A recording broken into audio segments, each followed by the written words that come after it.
Hi, this is Chapter 16, Safety. There is 53 questions in this chapter. Number 1. Which statement is not correct? Handheld transmitters are excluded from Safety Code 6 requirements. Number 2. Which statement is correct? Safety Code 6 sets limits for RF exposure for all radio transmitters regardless of power. Number 3. What is the purpose of Safety Code 6? It gives RF exposure limits for the human body. Number 4. Which of the following statements is not correct? Permissible exposure leads to RF fields decreases as frequency is decreased below 10 MHz. Number 5. What organization has published safety guidelines for the maximum limits of RF energy near the human body? Health Canada. Number 6.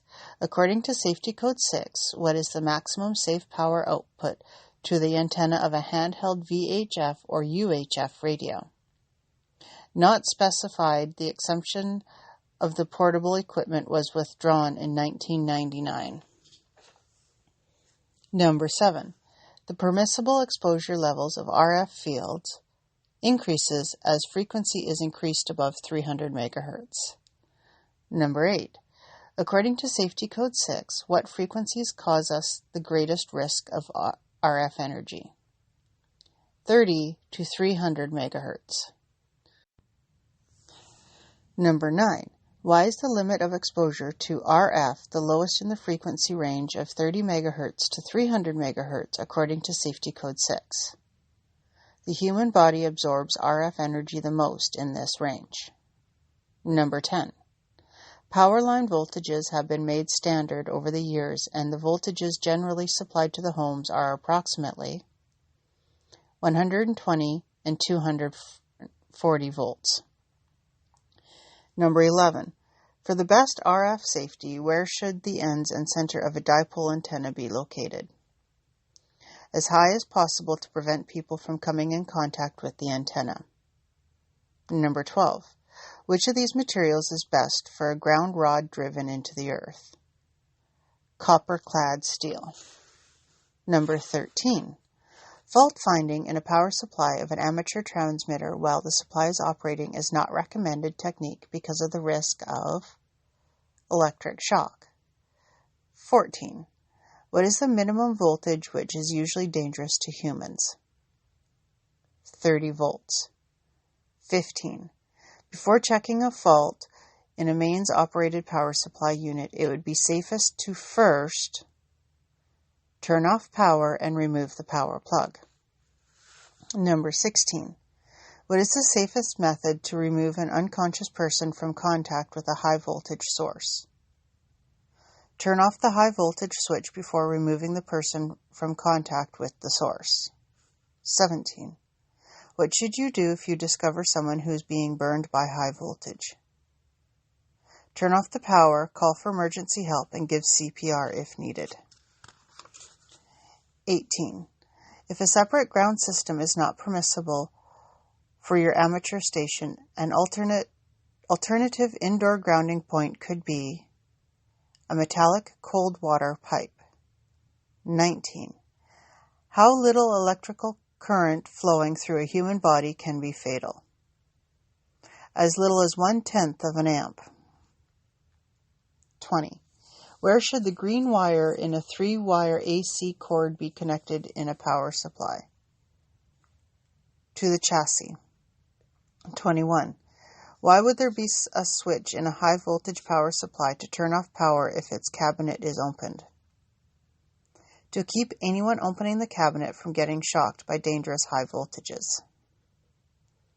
22. What is one good way to avoid stray RF energy in your amateur station? Keep the station's ground wire as short as possible. 23.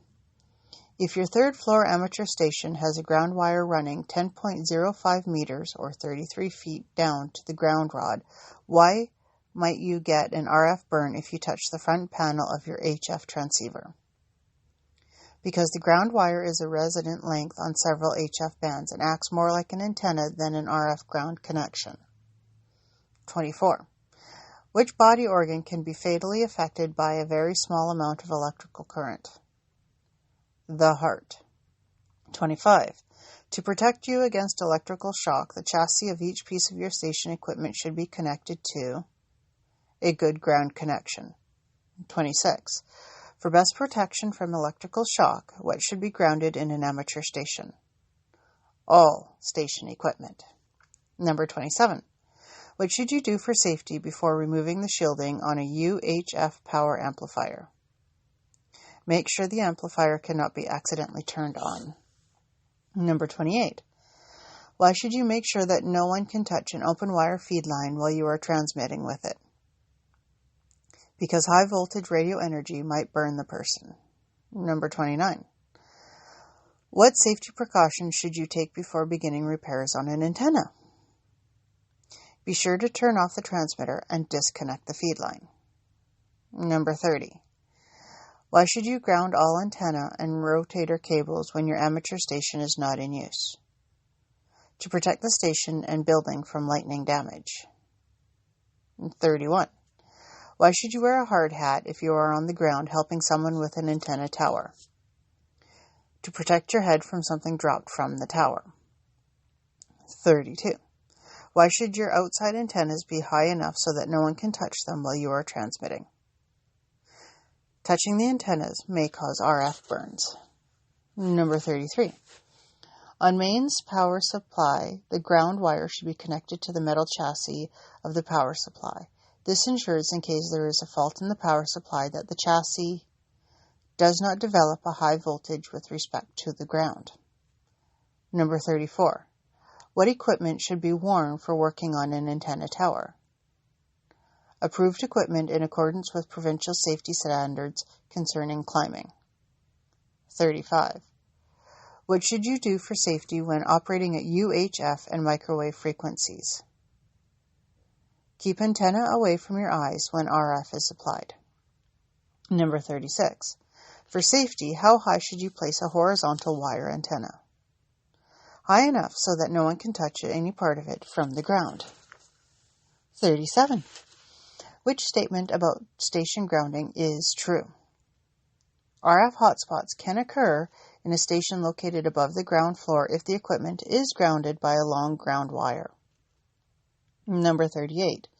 The purpose of using a 3-wire power cord and plug on an amateur radio equipment is to prevent the chassis from becoming live in case of an internal short to the chassis. 39.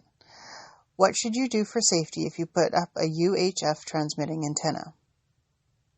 Make sure the antenna will be in a place where no one can get near it when you are transmitting. 40. How can an amateur station equipment best be protected from lightning damage? Disconnect all equipment from power lines and antenna cables. 41.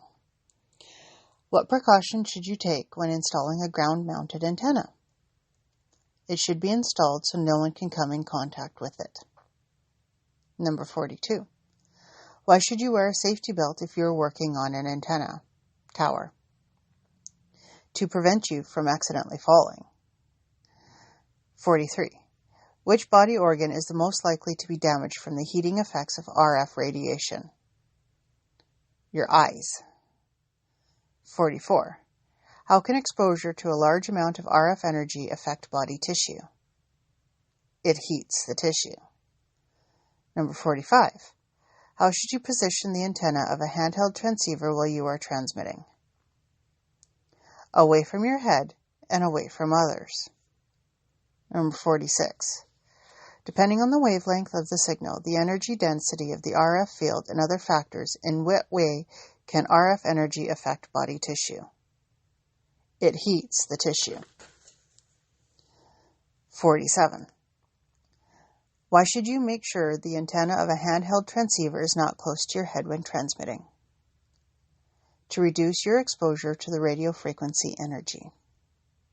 48. Why should directional high-gain antennas be mounted higher than nearby structures?